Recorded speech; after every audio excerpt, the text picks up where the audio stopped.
We never know where life will lead us or what may hinder us along the way. But while every day can feel like one big question mark, it doesn't have to.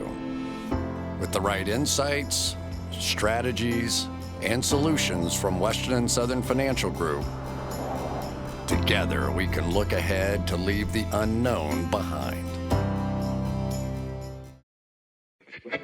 What's Pro Football Focus doing? Last week they had Brady. This week they got Brady. We're literally doing it differently from everybody else. As a matter of fact, moving forward from this point on, I will not make reference to PFF. Do you not understand that they are that way because you're Joe Flacco? And you just like to discredit things that people deserve credit for. That you can't possibly be expected to defend that. Talk about the game, Sam. So, who cares about what people think about us? Yeah, I like football season, and all the things that go with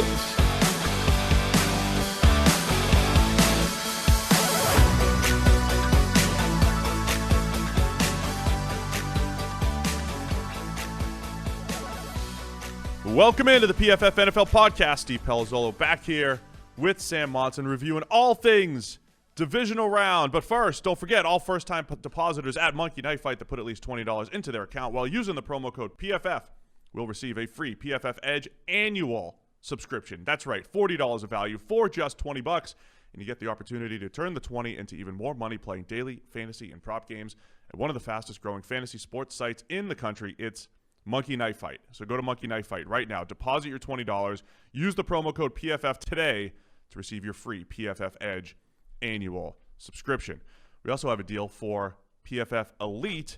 You can get Elite Annual using the promo code ACTION to receive a year of Elite subscription access and 1 year of Action Pro subscription access for just $199.99. Action Pro is Action Network's premium subscription offering tailor-made to make avid and new bettors better. This is a limited time offer that only goes through the Super Bowl February 7th, 2021. The offer also only applies to first-time Elite annual subscribers. All right, Sam, let's get into the action. It's an action-packed show here because, yes, we're going to go through the divisional round. We'll go through the other top NFL storylines, but also we have Cowboys defensive coordinator Dan Quinn. Recorded an interview a couple days ago, and I think some interesting nuggets in that one, especially for Cowboys fans. Yeah, he's an interesting guy. Some cool stuff from there, and of course, topical because the guy just got himself a new NFL gig. He did, and of course, where else are you gonna, go talk about it? He was live from the Star, right? That was the facility, right? I couldn't tell. There's a lot of glass, and it looked very shiny. That's the kind of Cowboys facility style. He could have a really nice office, though. I mean, true. He was all, wearing his Cowboys gear. Oh, he was all geared I meant up. to ask him, at what point when you sign one of those things, do they just throw you a bag of crap to wear for the next, X number of years? As a former professional player, yeah? They just throw it all in your locker, I believe. It's like day one. It's just there? Yeah, you have stuff in your locker. All right. And you just look what I got this year. I got a Giants turtleneck.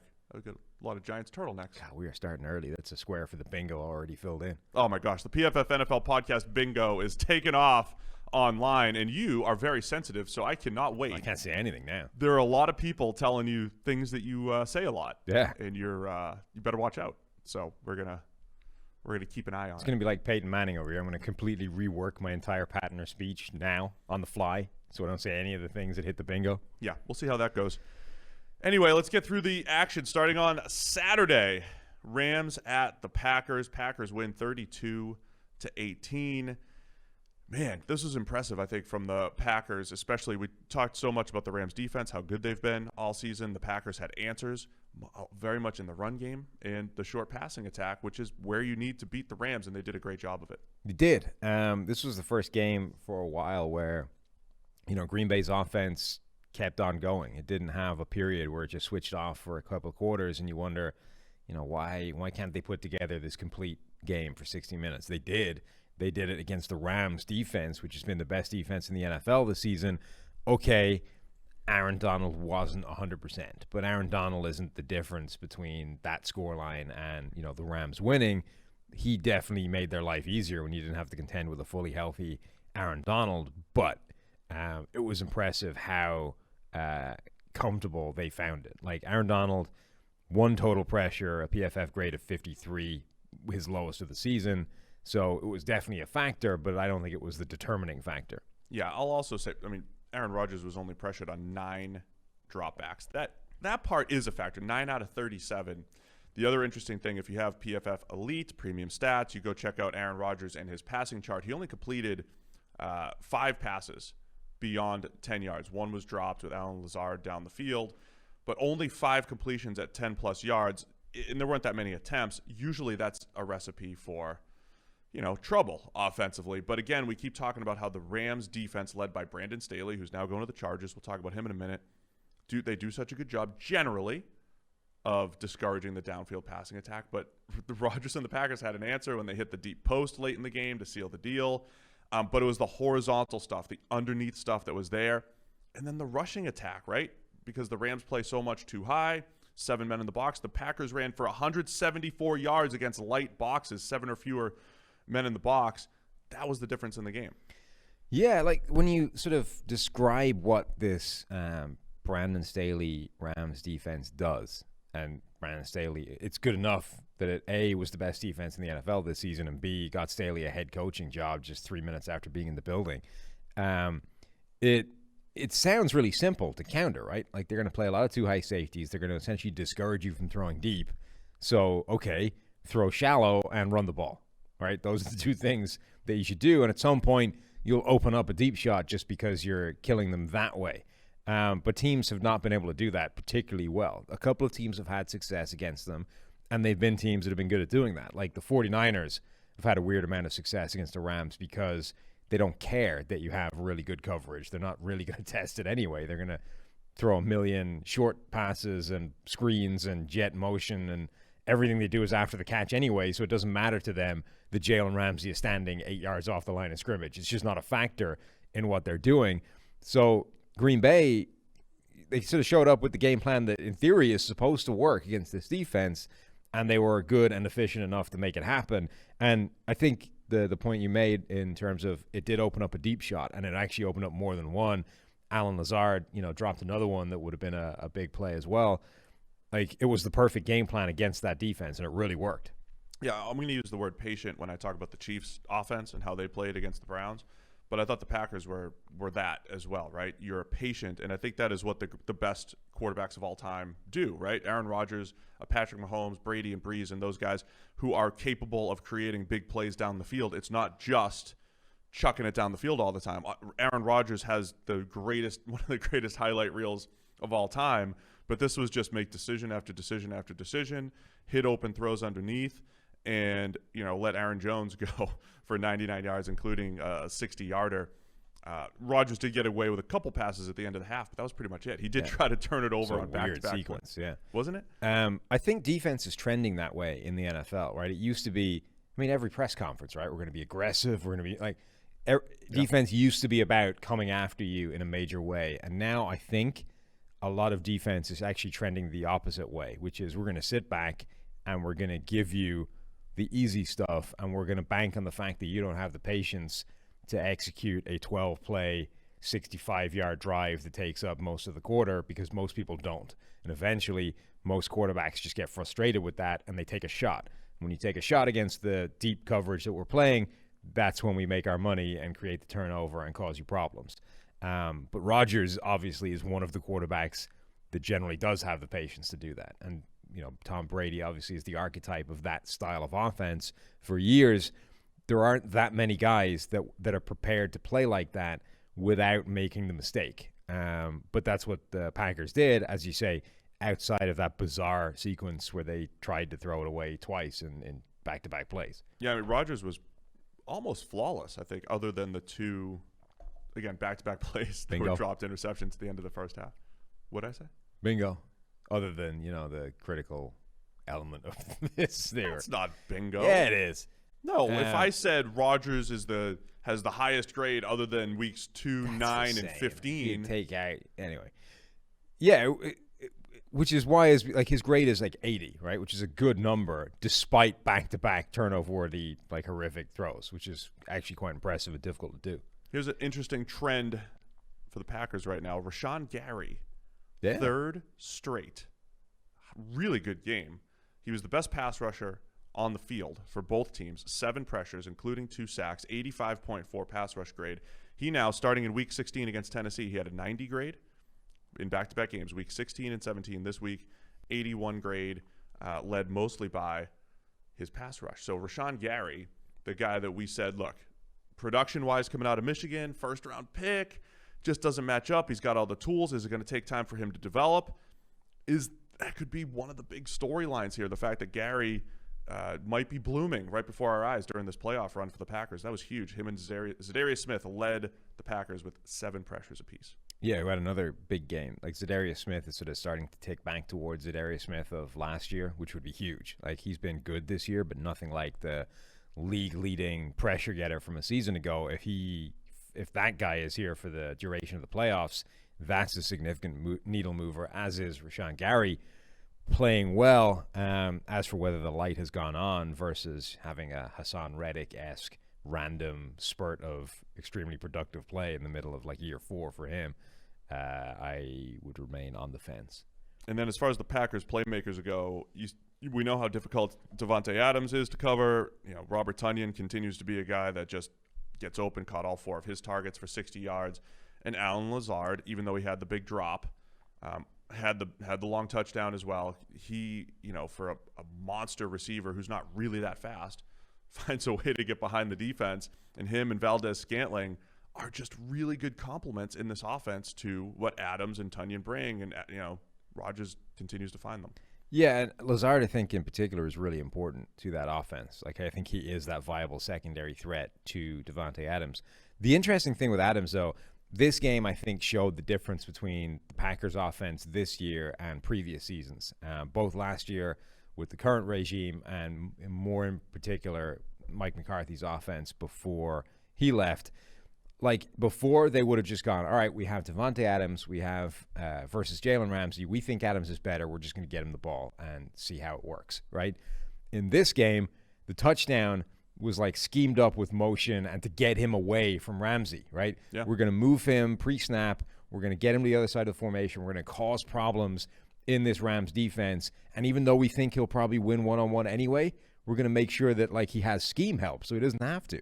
So I think that one of the evolutions of this offense this year has been embracing those things like pre-snap motion and all the free, easy, cheap wins that they give you without just saying we're going to go and put our best player against your best player and hope that he wins. And if he doesn't, that's where we have some issues. So that touchdown, I think, is a great example of the difference between this Packers offense and previous iterations.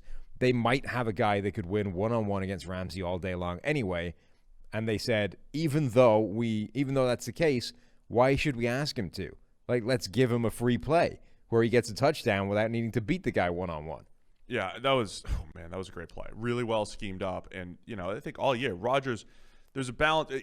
There's a reason why we don't just look at touchdown numbers and say this guy's great because he had 40-something touchdowns. Rodgers, our highest-graded quarterback, and was the best throw-for-throw quarterback in the NFL. However, he also had so many freebie touchdowns this year, including the one to Davante Adams from the 1-yard line. And the Packers, LaFleur, everything was just spectacular as far as scheming it up. I also think they were so aggressive down there where a lot of teams, they get to they get to first and goal from the 2 or from the 1, and they'll run a run play, and then you kind of feel like, okay, play action's coming next. They attack with the pass early, right? Get your best pass play out there first, and that's when the defense is most vulnerable. I think they've done a great job of just scheming it up in the tight red zone, and that's why part of the reason why Rodgers has 50 touchdowns now, including the 2 in the playoffs. So, look, I think coming out of this, Packers look like the cleanest team just because of Mahomes' injury.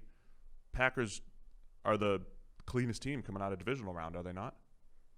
We don't anticipate Mahomes' injury being a future problem, though, right? No, but he's got the toe injury. He was banged up. I mean, I'm not saying he's going to be like woozy next week. Like, obviously, if the Chiefs have Chad Henne at quarterback, they're not the best team left. If they don't, I still think they are. All right, so the Chiefs are still the best team. I don't know. The Packers are looking pretty smooth, and it's snow potentially next week at Lambeau for Brady and Rodgers. Now we're talking. Should be a nice little matchup. Let's get to Saturday night. Bills, Ravens. What'd you think of this game? Because I know, fans don't like when there's not a lot of points scored. But I thought it was – I kind of like a struggle every now and again. Yeah. It was a good football game. I have no problem with a defensive battle, low-scoring game. The only games I don't like is if it's low-scoring where it's the reason it's low-scoring is because everybody is incompetent. Bad right? offense. Right? Yeah. And it's just like a shit show of fumbles and turnovers and crappy execution and like it's just a bad product being put out there. Right. College does this a lot, right? Where it's like it's low-scoring, not because anybody's playing good defense, because just everybody trying to score is bad. So I'm all for a game that's just good defense and teams being put in a bad situation and forced mistakes, not being able to execute because of that. And this was one of those games. Like Buffalo's defense took a lot of crap earlier in the season when they were, not necessarily playing particularly well, but they always had this in their bag, like the Chiefs, where they don't need to be great. They just need to be able to cause you some problems and game plan and, win a few drives here and there. Now, they did a lot better than that this week, but they haven't become like an all-world Los Angeles Rams defense overnight. They've just elevated enough and are schemed up well enough to essentially mess with your primary game plan. What did you think of the Bills' game plan? Having one running back carry at the half. They had 2 carries total, one from Josh Allen, one from the running back. Allen had dropped back over 20 times. And we've seen this type of game plan a few times throughout history. It's usually the Patriots. It's usually the Patriots saying, we're not trying to run against the Williams wall, Pat and Kyle. Kyle? No. Kevin. Jeez. I forgot his name for a minute. Pat and Kevin back in 2006. That would have been another Williams wall. Yeah, it's another Williams wall. Pro for Bowl, sure. that probably happened, right? No, but this is a Patriots-like game plan. This is Brian Daboll, offensive coordinator, who was in a lot of the head coaching mixes and might be again next year. What do you think of that game plan, just chucking it around the field, even though it only led to 3 points? Yeah, so I didn't hate it. Like I don't have a problem with a game plan like that if you think it works and if you are seeing the look that makes it make sense. I didn't like. Who was the commentary on this game? It wasn't the boss, was it? Am I about to shit on the boss? Somebody was saying like Somebody was saying like last week that the reason they're not running is because the boss bingo. Yeah. Somebody was saying that the reason they're not running is like last week this defense held Derrick Henry to 40 yards. Like, I mean, okay, they did, and they played really well, but that's not why Buffalo isn't running. Like, they haven't gone into this game and gone, they shut down Derrick Henry, so we don't even have a prayer. Let's throw out every run in the playbook. Like, we're just going to pass all day long. The Bills did this before, though. They did it against Seattle.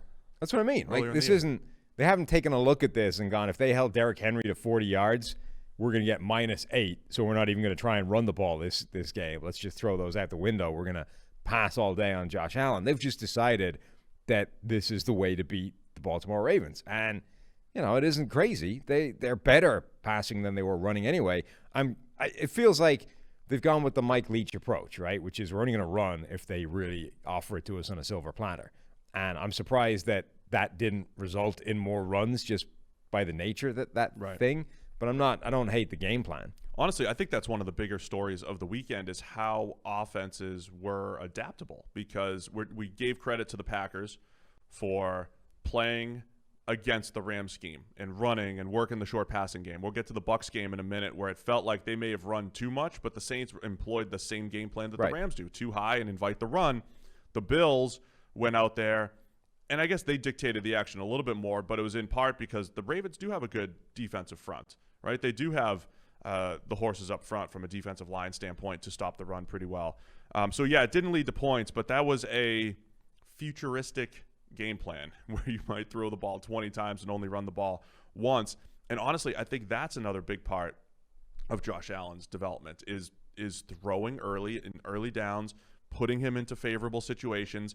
And here's what we always say, even at the uncomfortable passing attack that was only 5.6 yards per attempt, a couple sacks in there, that's still generally more efficient than, a great running attack that, rushes for 4.5 per carry, right? So that's part of the strategy of just, chucking it around the yard. Yeah, I mean, you look, their best graded player in the game was Stephon Diggs. Like, it makes sense, right? It's not crazy to go in that direction. As I say, I'm surprised that it resulted in such an extreme split, but it wasn't – there's no reason not to do that other than, like, hey, they say we should be balanced. Like, right. Conventional wisdom has it that you run the ball more than this. Therefore, what we're doing is crazy. So the other thing that happened in this game, Josh Allen posted the lowest grade of his season. And there was that midseason lull, call it a lull, whatever, where he wasn't as dominant as he had been in recent weeks. In the weather. The weather, right. And the injury, right. Bills fan, Sam. Mm-hmm.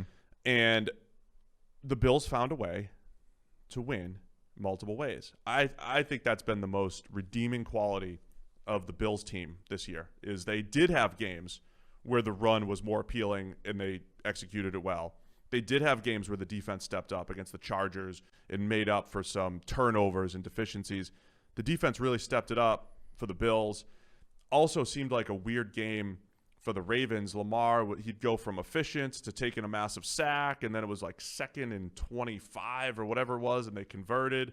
It was this weird game where they'd kind of moved the ball but just couldn't put it all together. And the real backbreaker, of course, was the red zone interception by Lamar where he just completely misread it. Yeah, that was bad. It was interesting because the Bills' defense in this was exactly the kind of thing we've been talking about with the Chiefs and with other defenses, that it's bend but don't break, and then all you need is that one play at the critical time, right? Yep. And they held Baltimore to 3 points because they kept getting the critical play at the critical moment. It's like they were, again, you said they were allowing them to move the ball a reasonable amount, and then just on a critical third down play or whatever, they just kept finding the right play to show up with a big play and cause Baltimore problems. And it sort of shows how little you actually need to win on defense in order to win on defense, right? The overall net win at the end of these drives can be based off an absurdly small number of plays where you actually get the better of the opposition. The other thing too about the Bills defense, I think that has been a little different this year. They had 8 different defensive linemen play at least 25 snaps, 24 snaps. So they're rotating a ton of dudes in there, a ton of people, that's dudes, but not the Titans dudes. This is the best Bills pass rush in a few years, and they had kind of been the opposite in recent years. It was like Jerry Hughes has been their highest graded pass rusher since 2013, really. Mm-hmm. And he hasn't had a ton of help along the way. Kyle Williams was one of the guys that helped him a few years. But they, having Quentin Jefferson had 3 pressures, Justin Zimmer had 3 pressures, Harrison Phillips had a couple, Mario Addison got in there, and Jerry Hughes had his 6 with 2 sacks. They're rotating a ton. They're going to need all of those guys against the Chiefs and have to, find a way to get pressure. But the point I'm trying to make, too, is in past years, the secondary was so good at, avoiding big plays and everything, but they also got a little lucky, right? Tyler Huntley misses Marquise Brown on a deep ball where he absolutely such a big play. He torched Tre'Davious White, and that's where sometimes you get the disconnect. Tre'Davious White only gave up 2 catches for 31 yards, but one of the incompletions was what should have been essentially a 75-yarder. That's gonna hurt. A 75-yarder that could well have changed the outcome of this game. That was a really key moment. That touchdown would have put Baltimore right back in it with enough time to work with. That's a great example of Tre'Davious White just absolutely blew that play, was torched, and they didn't connect. It's interesting to know how much you blame the weather for that. It looked like just a bad miss, but there was a lot of wind blowing. That's the kind of ball that could move in the air enough to take it away from the receiver, particularly for 2 guys that aren't necessarily on the same wavelength generally, right? Because your backup quarterback that's only recently been elevated in the first place. Such an unfortunate play for Baltimore. It kind of typified this game, right? Just things were bouncing away from the Ravens, whether it was on defense, whether it's Lamar getting hurt and getting knocked from the game. Your backup comes in, has the open shot, and just can't connect. I'm the weather guy, so I'll give Josh Allen even more credit for putting up the numbers that he did playing in Buffalo, given all the weather and the wind and all that stuff. It's a big factor. And I saw somebody tweet about it too, was like, man, put some even more respect on Jim Kelly's name through the years. The fact that he put up those passing. It matters if you play in the Northeast the whole year, November and December games all the time, versus playing in a dome or just in warm weather cities. And it's easy to notice the weather when it's snow or heavy rain, but you don't tend to notice when it's just wind, right? And yet wind when you play is the most difficult. It's the one that causes the most problems, right? Because it moves the ball in the air from where it was headed. The other thing in this game was and presumably this is wind-related as well, Justin Tucker suddenly becoming a normal kicker and, like, not just the metronomic robot that puts the ball straight down the middle every time. Guy misses a couple. Almost got himself a perfect hat trick of both posts and then just needed the crossbar. The wind got him too. Yeah. And that was crazy. I mean, look, nobody was more surprised than him. Right? He had been, plus when he hits his field goals, they are dead center. Right. They're right down the middle. He doesn't have a whole bunch that just sneak in. And there's a lot of kickers where you put it in the air and they're kind of watching like, ooh, and then it goes just inside the upright and was like, yay, great, perfect kick. Whereas you're right, Tucker's go dead down the middle. There's no like debate as to whether this is going to go in or not. It's just, it's going to go, like, it's perfect.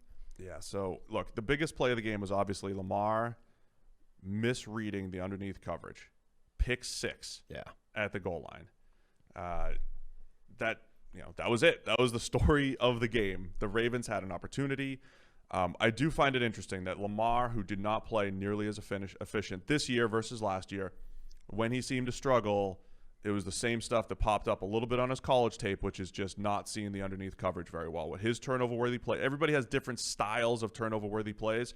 His was firing it to linebackers and safeties underneath, and that showed up way more this year than it did last year in his MVP season. Just something to keep an eye on with Lamar. And then, of course, takes the big hit, gets concussed. He goes to the locker room. Tyler Huntley does, what he can. He was an efficient quarterback at Utah, completed some passes, but, man, that offense just didn't really have much of a shot after that. Yeah, I know so one of the things coming into this game was how much of Baltimore's resurgence was built off the fact that they just played a bunch of bad defenses that never took away anything they wanted to do and therefore made them look like the 2019 version of themselves. And that continued against Tennessee because they're not good.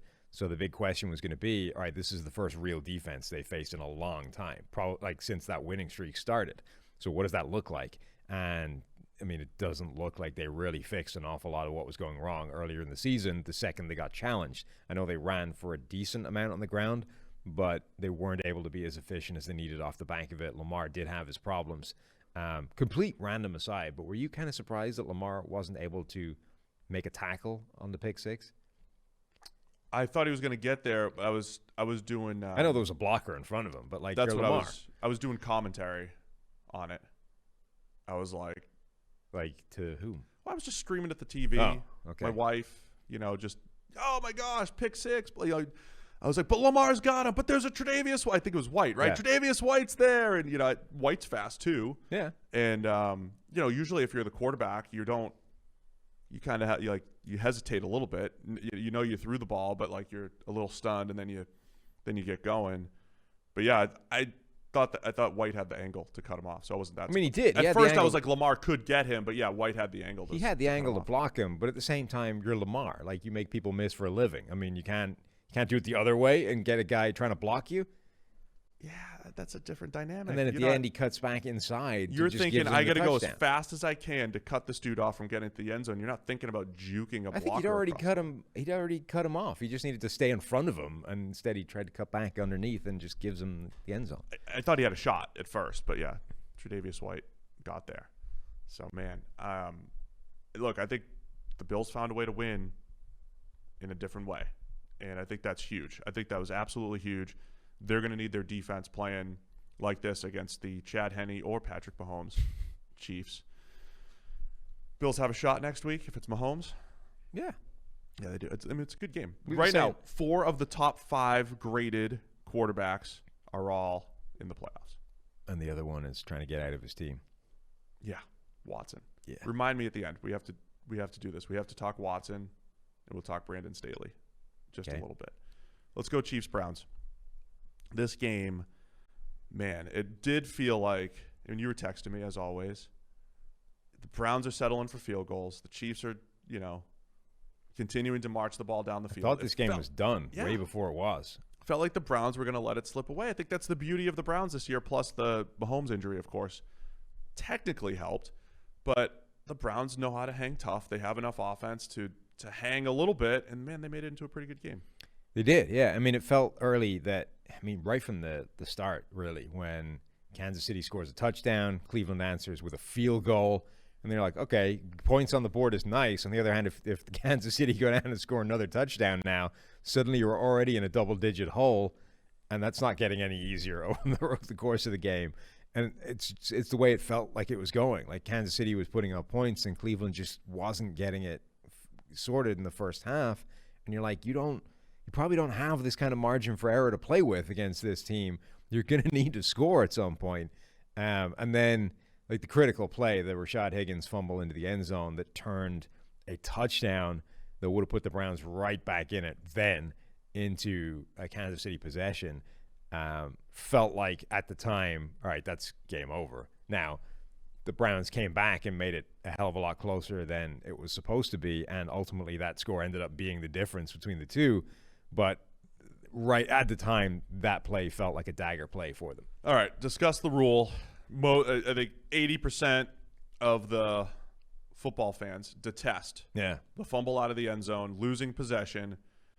I've been back and forth on it, as usual. You have a pretty strong take that you don't care for. You don't care about the rule. It's fine. Every time it comes up, everyone's like, this is the worst rule in sports. It isn't, for a start. It's not even close. It's not even the worst rule in football, let alone the worst rule in sports. There isn't anything wrong with the rule, right? The end zone and the line, the goal line is an important and unique demarcation on the football field, and therefore it matters if you fumble the ball out that way. And this only happens, remember, if you fumble the ball into the end zone and don't recover it, right? Obviously, if the defense recovers it, they get the ball. But if it goes out of bounds because you fumbled it into the end zone, that's what we're talking about here, which is kind of important. Like, if you've accidentally lost the ball into the end zone, it should matter. Why should you get a do-over because you threw it into the end zone at the back of it? Now, it's because when you look at the field and you're like, oh, yeah, you got to take care of the ball. But you can take care of the ball. If you lose it at the 1, you're okay, back to the 1. Lose it at the 2, you get it back to the 2. It's when you lose it out of the end zone and completely lose the football. Mm-hmm. And there's people who want to say, okay, give it to him at the 1, give it to him at the 5. I've seen some bad takes out there too, which is like, oh, if you do that, teams are going to try to fumble through the end zone. Like, what do you – no, they're not. Putting it back at the 20, I think, is probably the most reasonable one that I've seen. So you fumble through the end zone. You don't lose possession, but you lose 20 yards of field position. That's the most reasonable one because, on the other hand, the defense didn't earn anything either, right?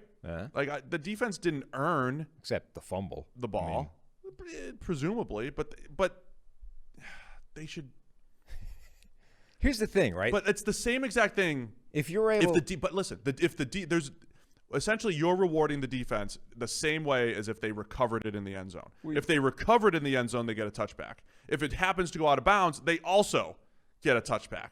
That's uneven too, right? Okay, but what is the alternative? Is you put it back at the 20 and you say it didn't really count, carry on with your drive. Like, if you're able to score by simply breaking the plane of the end zone with the ball, regardless of what happens like immediately after, you have to accept some kind of balance to that, which is, all right, if you extend like that and you screw it up, you might lose the ball. Yeah. And this isn't like you're going to lose the ball. You know, you can extend like that, you can fumble it away, you can recover, whatever. There's a lot of things that can happen, and you can still get the ball back. This is literally only if you make that gamble that I think I can break the plane with this football, and you get it wrong to the tune of losing the ball out of the end zone, you lose the ball.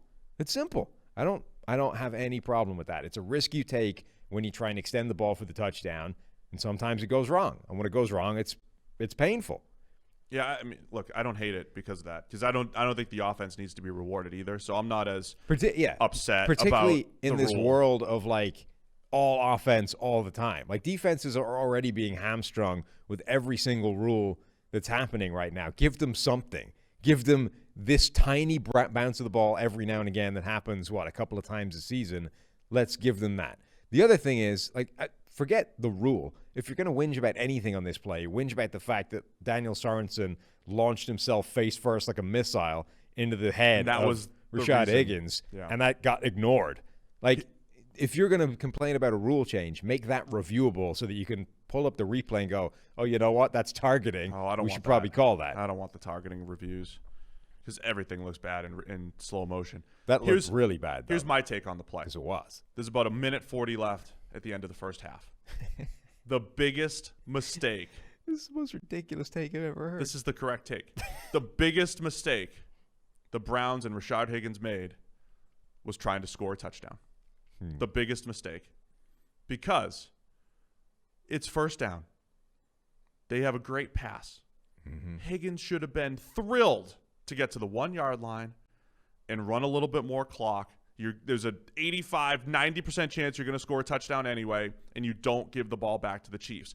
That's how dynamic the Chiefs' offense is. And we saw it. They went down and kicked a field goal. When you are trying to score at the end of the half against the Chiefs, even if you score a touchdown, you should just assume they're going to come back with at least 3. So it's a 4-point sequence anyway. So teams have to strategically try to get 7 and leave no time so that the Chiefs can get 0 instead of 3. Like, that needs to be part of your thought process. And Higgins decided to reach for the end zone, so selfishly try to score a touchdown with 1:40 left in the first half. Right. So to be clear, when you're Bill Belichick reviewing this on the Monday, except it's the playoffs, you're all going home, you're probably not doing that. When you're tape reviewing this play, you are not haranguing Rashad Higgins for being selfish, for risking the turnover by extending the ball. You are calling him an idiot for trying to score in the first place because you left too much time on the clock. Yes, and both things are true. Now, there were Patriots players, current and former players, all over the Twitter sphere, and all saying Bill wouldn't allow that. Bill tells you never to reach for the goal line unless it's 4th down. So to your point about the rule, I'm going to back you up about the rule, right? It's not like people don't know you know what the rule is. Yeah. So you adjust how you play to the rule. So if you know that it's bad to fumble out of the end zone, don't risk it. So you coach, don't reach for the goal line like that unless it's 4th down. So that's a good answer too. It's like people complaining about the overtime rule. Like, okay, the team that scores, if you give up a touchdown, you lose. Well, just don't give up a touchdown. Play defense. Defense is part of the game too. So I'll defend you on the rule because you can coach it. But I also think, and Romo made this point. Romo was so excited yesterday. I thought he did. I think he does a great job of setting the scene from a time management standpoint.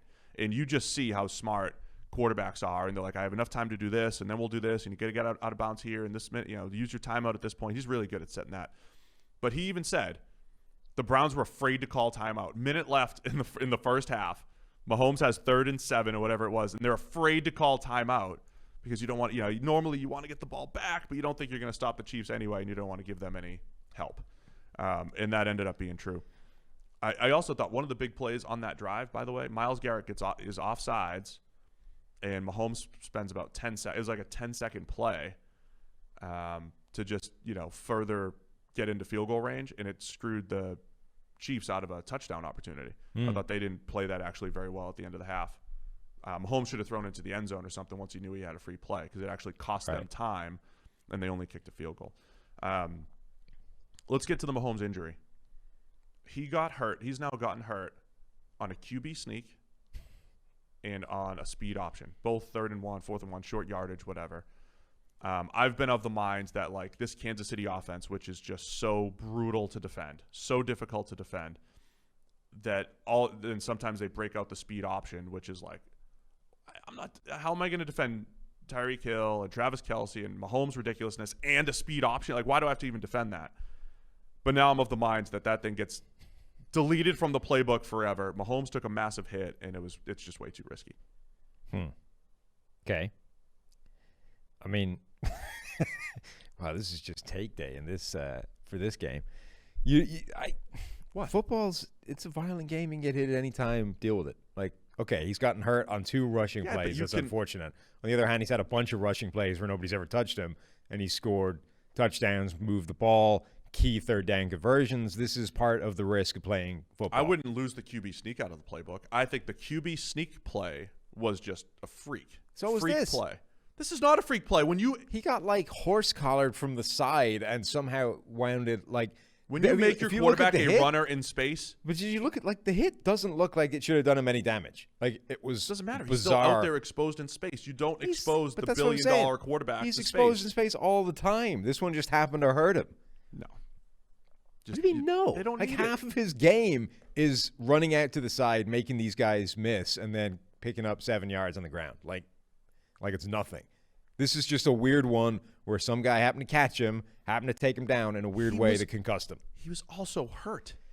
He had a toe injury. He had an injury. Well, that's third different. and 1. This is all. Just run sprint right option like they did with Chad Henne. That's entirely different. That's don't run this play right now because your quarterback is hobbled, not don't expose him to the hit ever. I'd bring back. I would just exchange playbook pages. Bring back the QB sneak.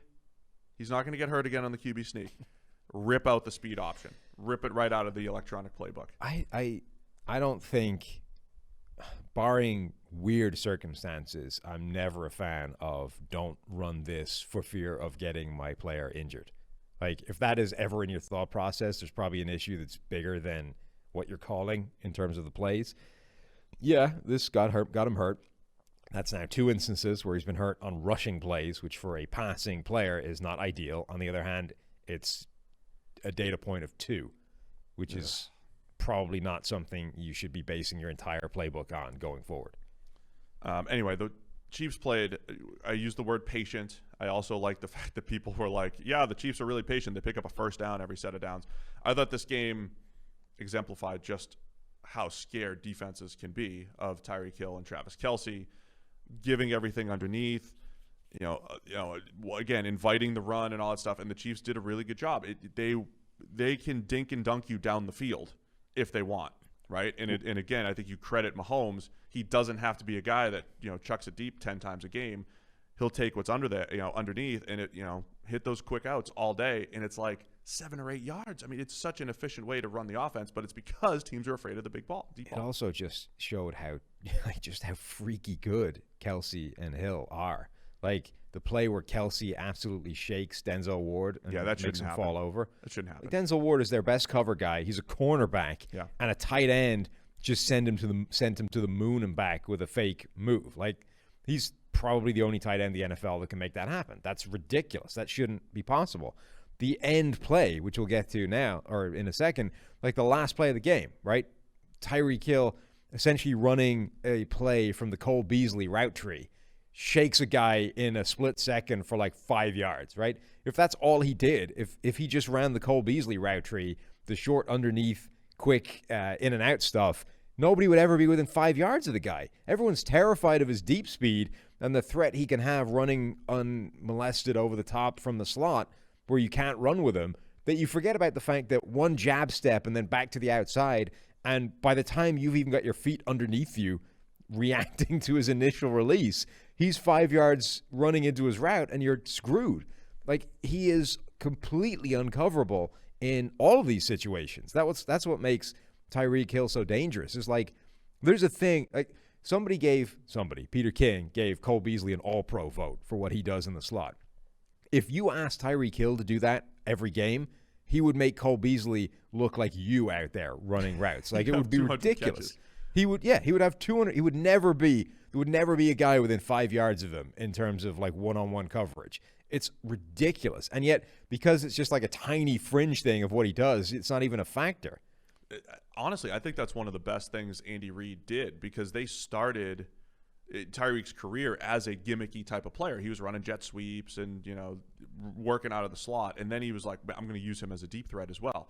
And I think, again, Romo and CBS did a great job of showing the crossing route, that crossing route that he runs and then running a stop off it. That reminds me, remember the Randy Moss play where they would just tell, big cover two. Everybody played cover two back then. Right. Randy, run right at the cover two safety.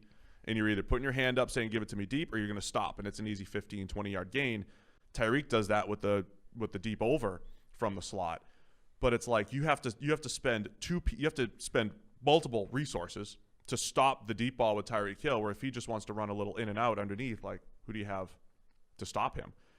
Also, so Chad Henne comes in, and I always say this, try to, not to take anything away from Patrick Mahomes, who's awesome. But Mahomes is legitimately throwing to the best tight end in the league with Kittle, and the most dangerous receiver in the league in Tyreek Hill. And Henne, other than the arm punt, which was absurd, where he just, one of the worst plays I've ever seen. Anywhere. He just chucked it into the end zone. Henne had the same open receivers, like Kelsey creating massive separation over the middle, the jump ball to Tyreek Hill, and that's what makes Tyreek Hill very dangerous as a receiver too. It's not just run by you. It's not just the slot running skills that you're talking about. By the way, he can go win a jump ball over your defender. Not just can, but is actually really good at that. He's really good ball skills. So the Chiefs just have a way to, they can win so many different ways. That being said, okay, hideous arm punt. I haven't actually looked. What is this grade? It's not going to be good, right, because of that. That one's going to crush it because he only had 8 dropbacks. But that, what was it, 3rd and 15, where he picks it up on the ground? 50. He gets to 14 yards, right? To set up the final play. Great play. Dives, gets just enough, almost just enough, sets up the 4th and 1. It was weird. It looked, for all the world, like, he got the first down.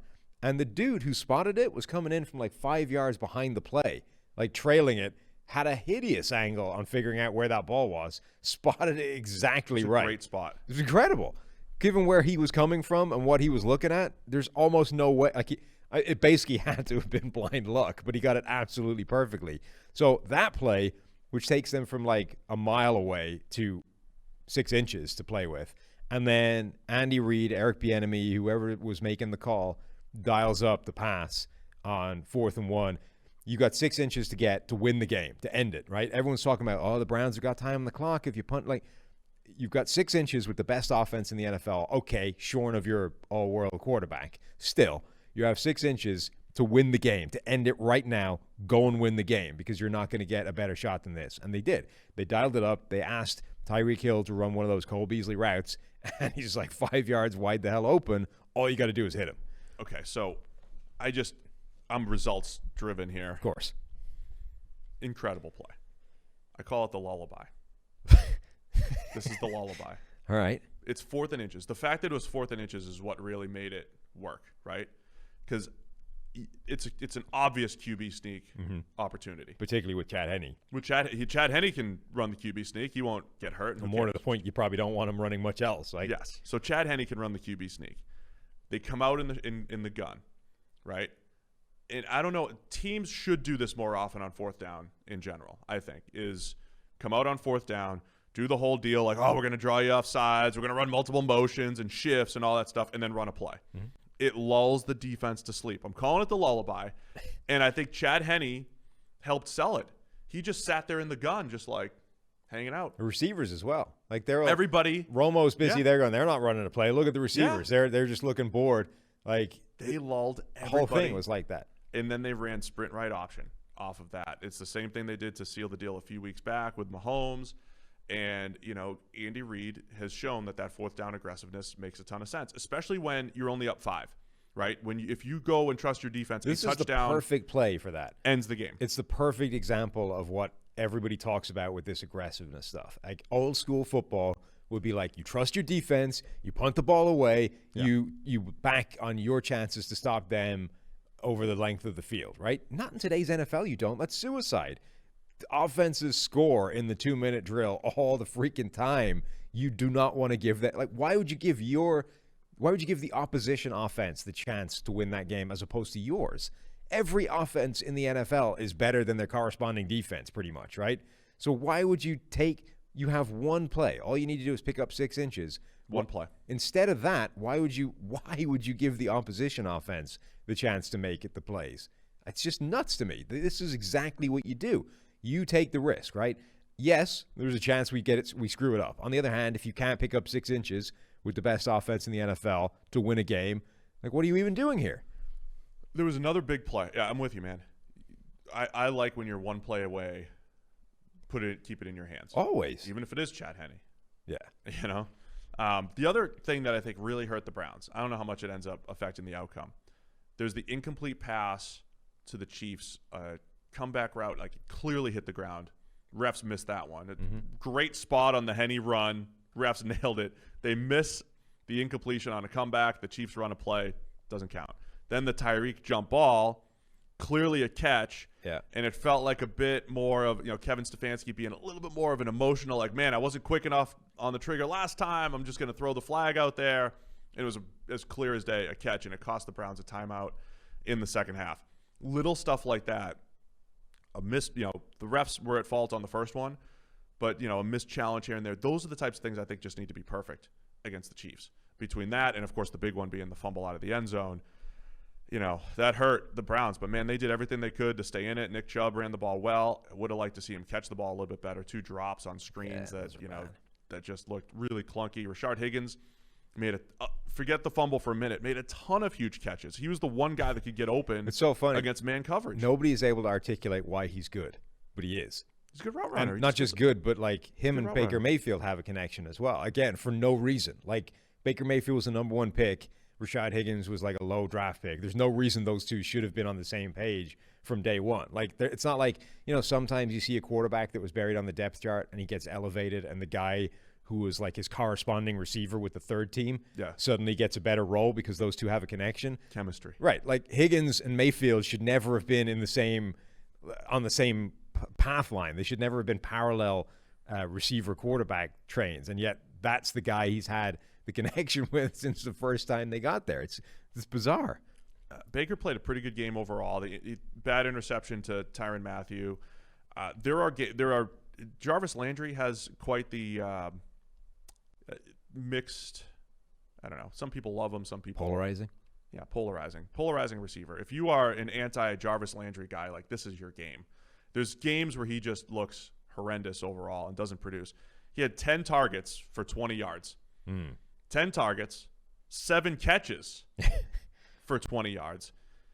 Yes, one of them was a touchdown, but he also one of them was like a tap pass that just got buried behind the line as well. That's not really on him. I'm just saying because fantasy players like the volume, of all the catches and stuff like that, but it doesn't always produce with them. But he was also the guy like on the interception, just kind of like sitting in the zone. Probably should have worked back to the quarterback a little bit. I mean, there's just things that showed up that weren't great. But you have 10 targets going Landry's way. Only 1 goes Donovan Peoples-Jones' way, and it was a dime by Baker. Beautiful deep ball. Maybe stretch the field with him a little bit more. But I think again, it comes back to the Chiefs do a really good job of discouraging passes beyond the line of scrimmage. They do a great job of crowding that area. So look, I think. Because Browns fought tough and kept close. They did. And so it's not going to – like he lost the game. There was a bad interception in there. There are reasons to come out of this game and say – and be down on Baker Mayfield. On the other hand, in this season that has been so weird for him and the Browns offense where you have to throw out so much of it because of circumstance, because of like context, I think this was another encouraging game for Baker Mayfield's future. Right, this was a different challenge. This was a defense that was going to cause him some problems. The game flow put him in a hole kind of early and changed some things. And broadly speaking, Baker Mayfield played pretty well. As you say, there was the ugly interception. That it was the same story against Baltimore the second time, right? Pick was bad. Pretty much everything else was good. And to be honest, like if that's what you get from Baker Mayfield going forward, that's a pretty good quarterback. Like if he makes a bad mistake every now and again, that's generally speaking quarterbacks. Most guys do that, right? Right. Tom Brady every now and again throws a ridiculous interception. Like, what the hell are you doing? If that is Baker Mayfield going forward, he's back to being a pretty damn good quarterback. And arguably, Josh Allen Saturday aside, is playing at like an all-pro level right now. So Allen's better as of now. But like Baker Mayfield becomes the second best quarterback of that group if he plays like this going forward. Go back and check out the PFF Daily. We debated who we would take: Lamar, Josh Allen, Baker Mayfield, who the top guy from the 2018 Darnold, Rosen, draft class would be. Rudolph. Yeah, could be any of those guys. Go check out the Daily. Download and subscribe to our other podcast, of course.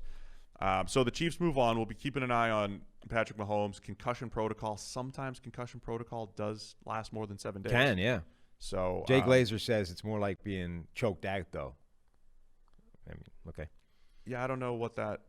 Well, Jay Glazer chokes people out a lot. He does his jiu-jitsu stuff, so True. Maybe he's just. He was also the first to break that officially that Drew Brees is going to retire. He was. Somebody, by the way, took a screen grab of him reporting this, and they filmed it. So you know when you like video your TV, yeah, they'd done it from like above.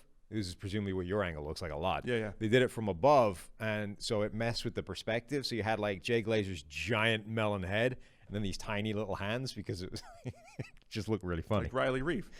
A little Yeah. short So arms. go look for that video because it's just kind of hilarious to look at. Oh, he just got choked out. All right, the last game of the day, the Bucks 30, Saints 20. The old man bowl. The old man bowl. It was an interesting game, man. I think it was intense, man. This is, you play a team a third time. The Bucks haven't beaten the Saints in a couple of years now.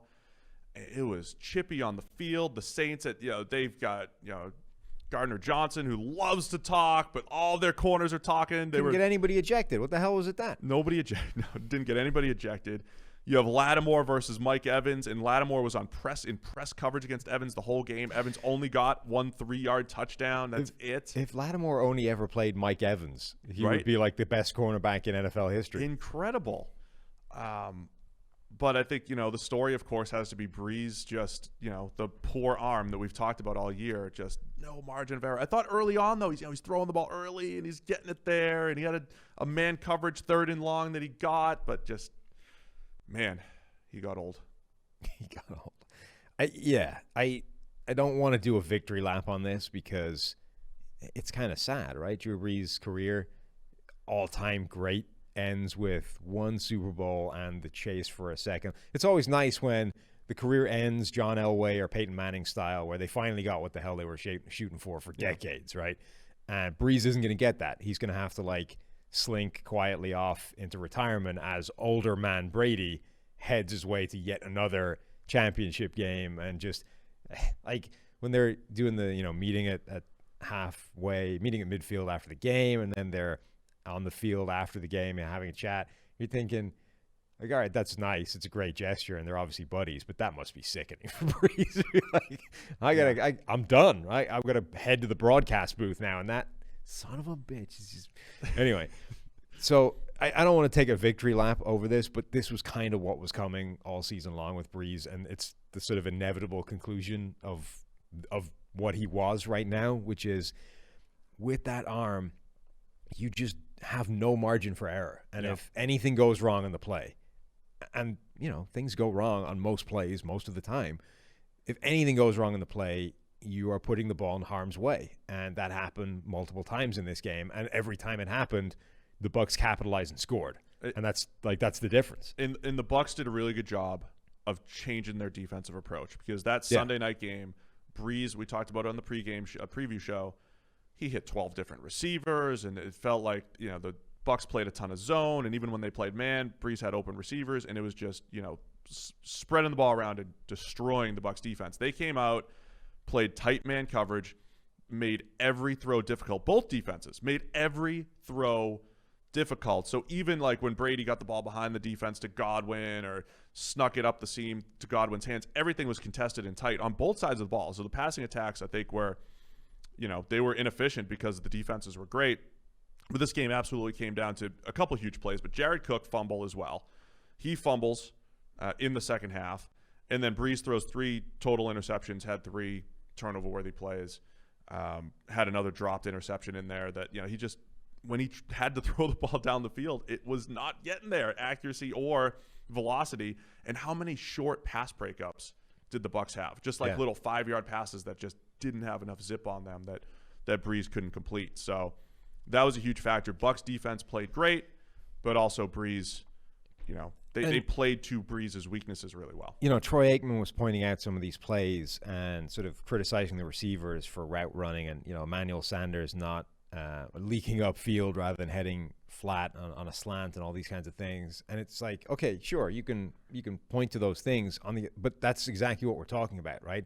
When you're playing with the kind of arm that Breeze has right now, there is zero margin for error. And if your receiver does do that and leak half a yard upfield, that's the margin for error done. Right. Or if Jared Cook does something slightly different to what you wanted him, or Alvin Kamara on the seam, it's done. The play can't work anymore because you need it to be absolutely perfect because you're throwing to a spot. Like Breeze is just out there literally trying to put the ball onto targets, like tiny targets, and hoping that the moving geometry of everything coincides perfectly with the right timing and it's a catch. If it isn't, if anything happens to that moving chess game, the whole thing falls apart and it's a hideous interception. And that, unfortunately, it was going to happen at some point, right? Whether it was the Bucs defense, whether it's the Chiefs defense in the Super Bowl, somebody's defense was going to come along and put him in that position where, whatever the defense is able to do overcomes the margin for error that you had. And we thought it might be Chicago last week. Like they did it the first time they played. It was just always going to happen. Do you think – so Taysom Hill was hurt, inactive. Do you think not having him actually hurt the flow of the offense? We've generally been on the other end saying, man, don't take your franchise quarterback off the field. But they have been more efficient with the Taysom Hill package. Like, as silly as it is, it has like a higher EPA per play than when he isn't on the field. So I think there's that. I think it also – like when you're playing defense against Drew Brees and you know what you're going to get and you go in with this game plan like, okay, we're going to play tight press man coverage. We're just going to make him throw the ball down the field and challenge everything. You can – the lullaby. You can get lulled to sleep a little bit too. What they bring Taysom in, you got to kind of change your mentality. They bring Breeze back in, you might have to change your mentality. I feel like in this game, it actually hurt a little bit with the flow. Now, Sean Payton, man, dials up the same play that the Bears ran the previous week with Trubisky. Trubisky hits the bomb to Javon Wims that gets dropped. They use the same play with Jameis Winston, 56-yard touchdown. I mean, that's a freak play. That's a great call. Terrible defense by the Bucs. Great call by the Saints. But this game's even worse if that play doesn't happen, right? I mean, the Saints scored 20 points, including this one 56-yarder. The Saints had a couple big boy drives on there where they mixed run and pass and all that stuff. But other than that, they struggled to move the ball. And that's the thing. Because that touchdown was in there, I think probably not. Like, does having a Taysom Hill in there for the entirety of the game add up?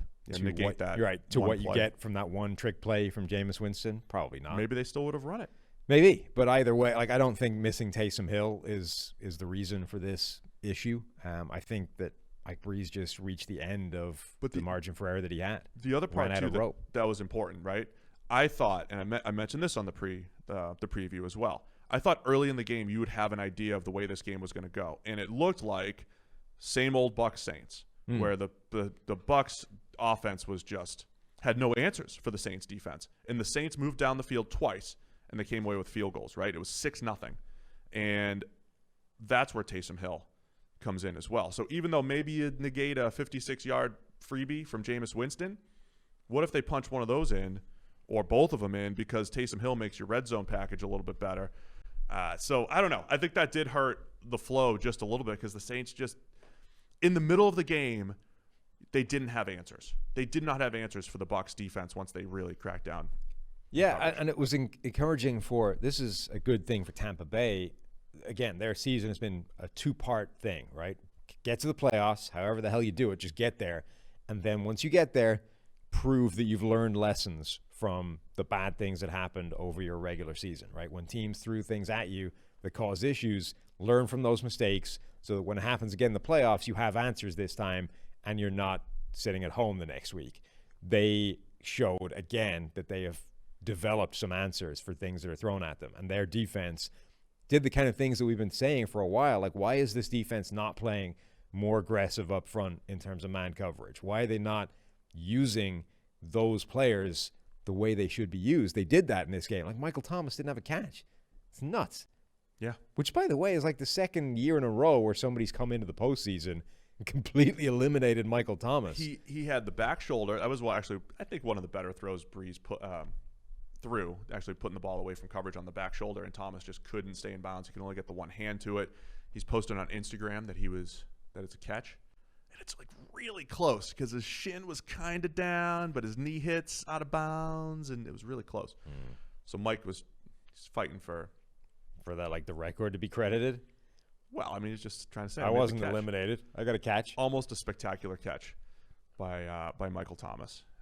So from a Bucs perspective, man, they scored 30 points in large part because of field position off of turnovers. Just ridiculous. The first interception by Breeze was Sean Murphy bunting and Mike Thomas out physicaled, right? Michael Thomas.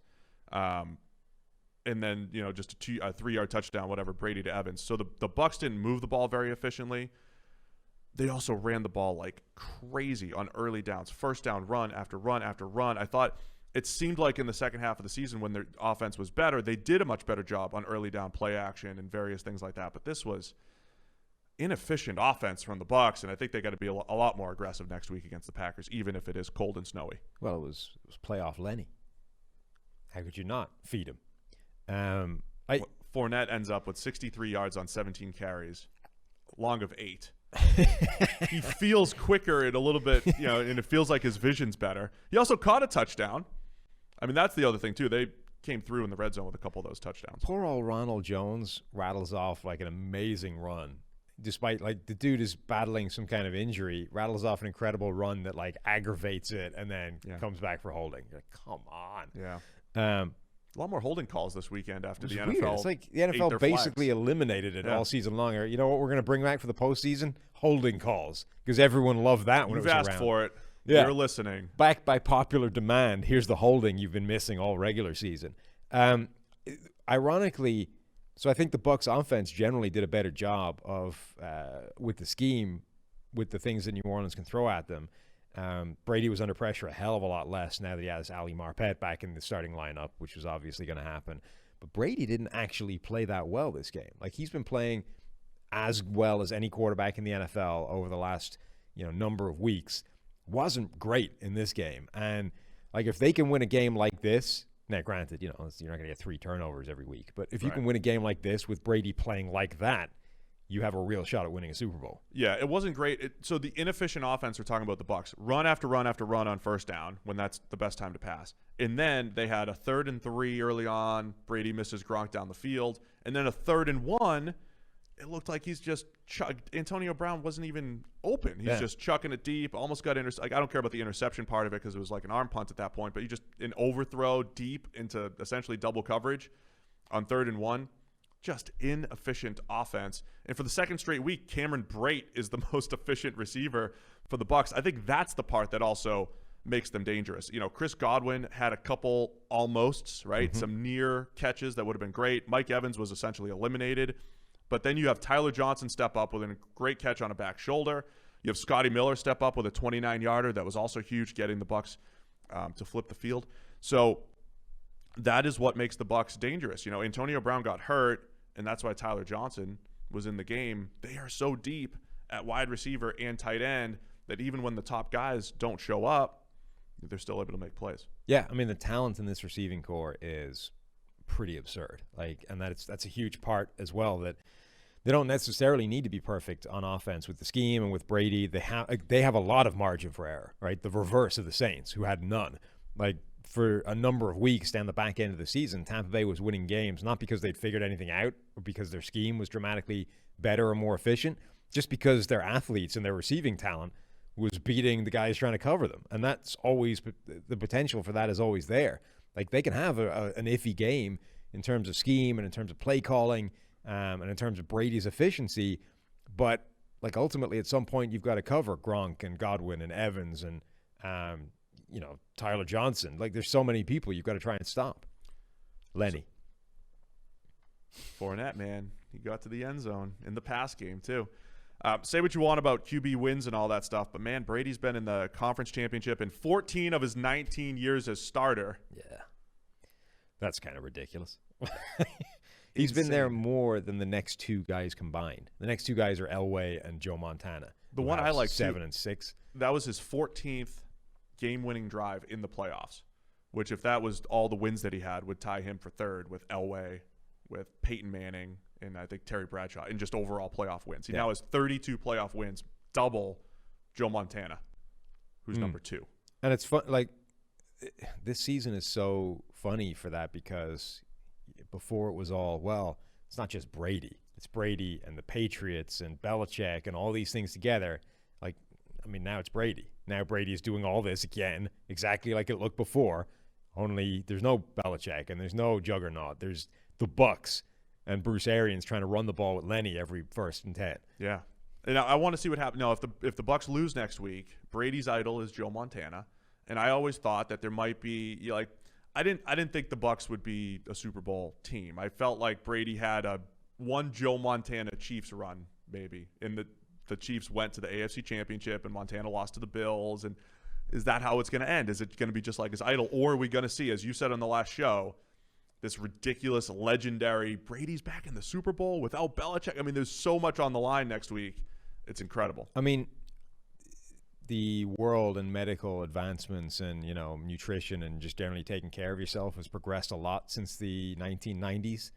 But Brady is now, 6 years older than Joe Montana was at that point and looks dramatically better. Yeah. Like Montana at 37 was like an old, broken down, busted up version of himself that could barely function anymore, right? And it was like he had one last reserve of magic in the depths, and it just couldn't go far enough. Right. Brady now, he looks the same. He looks as good as he's ever looked. I did see one article that essentially equated Breeze and Brady. These two old guys, they struggled through the game because they're old and father time caught up, and I think that is absurd. Mm-hmm.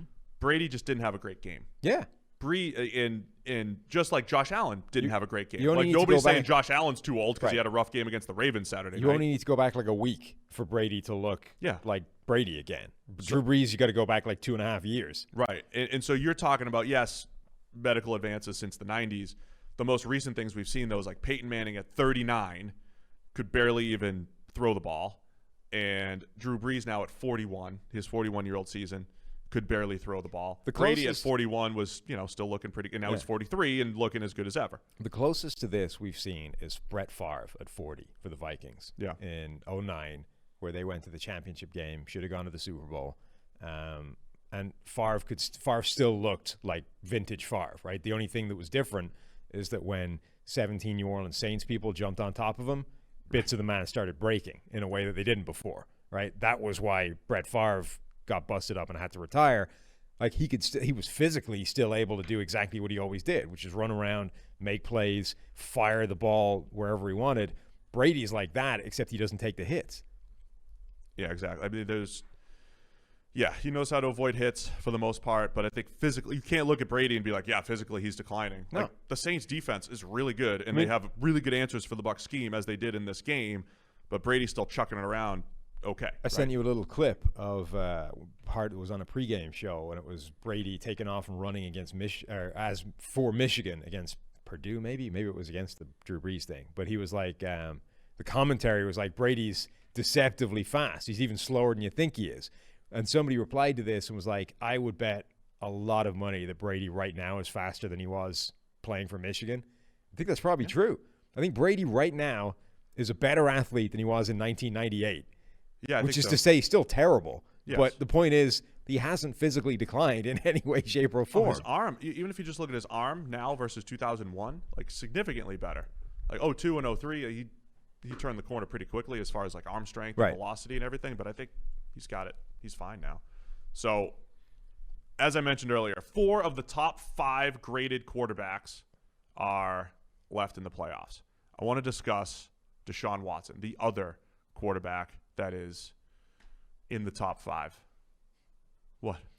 I've upset Austin's headspace, which is a personal preference thing, but I got to slouch back down. Either that or he's going to come into the studio and fix it. Oh, is that for you? Yeah. Or is it me? Could be talking about me. No, I'm pretty sure it's me. Whose fault is it, Austin? Every time I sit up, it ruins a shot. Oh, it is you. Yeah. It's now you. I've slouched back down, so he doesn't need to change This anything. is very again, unprofessional. I know. Bingo. Cut it. Edit it out. Somebody Bingo. edit this. Yeah. We're so professional, we can't have. Anywho, who do you want to stuff talk about? Deshaun Watson. Okay, right. What are we doing? Sounds like he wants out of Houston. Yeah. Do we save this as a daily topic? Well, we've already kind of done it, right? You want to do it again? I want to talk slightly about differently. Okay, let's give the PFF NFL podcast listeners what they want here. Deshaun Watson, who could actually trade for him? It sounds like he wants completely out of Houston. We had this conversation a little bit last night. Let's talk for a second about how you even get to this point. Like, okay, you've decided to fire everybody in the building, right? Things went south. It's been ugly. Bill O'Brien, who basically was everybody in the building at that point, gets fired.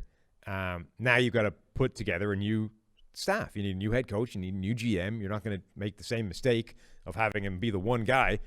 And your quarterback, Deshaun Watson, wants to have some input, right? He's tied down long-term. He's got a big long-term contract. He is the franchise. He wants some input into this. And you apparently agree to that as the owner. You say, yeah, okay, that's fine. And then you go and hire somebody else without talking to him, and he's upset. Really upset, apparently.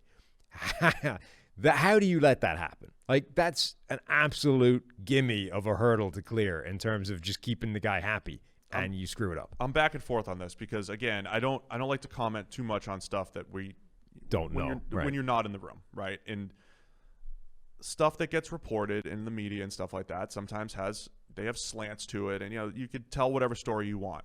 What I guess I want to know is how much input did they say Watson would have? Was it an innocent, like, yeah, man, you'll be a part of the conversation, and they kind of involved him a little bit, and then they went and got a guy that they didn't want, or they did kind of go behind his back, and Easterby got his guy in Nick Caserio. But as far as like Nick Caserio being the GM, I don't know if Watson should be upset about that in particular because he could do a good job. We don't know.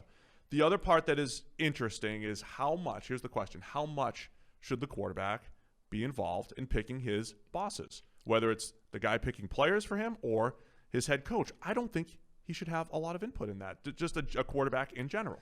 I agree in theory. The one thing I would quibble with that is the term boss, right?